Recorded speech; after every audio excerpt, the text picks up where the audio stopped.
It is clearly a warning, no?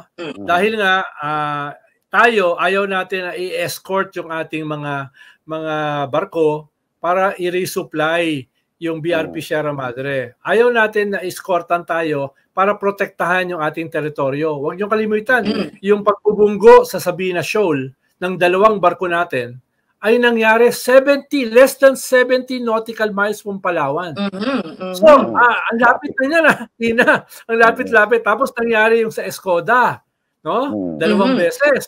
Tapos nangyari yung Scarborough, muntik bumagsak yung ating eroplano. So, ibig sabihin, nagkukan sila, nag-i-scale up in terms of aggression. Pero konektado ito dito sa pinag-uusapan natin kanina. Yung destabilization, yung mutiny, yung gulo.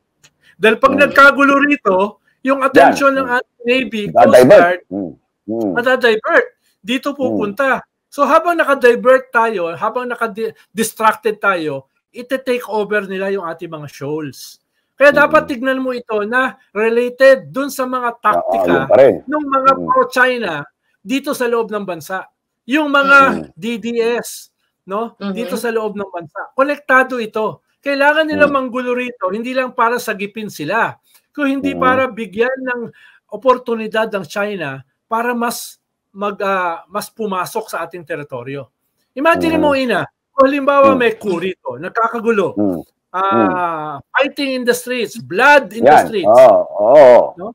Matapokus dito. Lahat ng attention natin dito. Anong gagawin nito mga foreign invader na nasa loob na ng ating bakuran? No?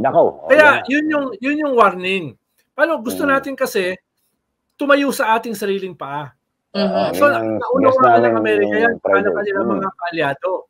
Ayaw natin na makita na masyado tayong dependent sa kanila, lalo na militarily. So ang ginawa nila is a warning, no? Is a warning. Short of escorting us, no?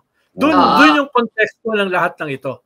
Pero inuulit ko, ito ay related sa gulo na nangyayari sa loob ng ating bansa.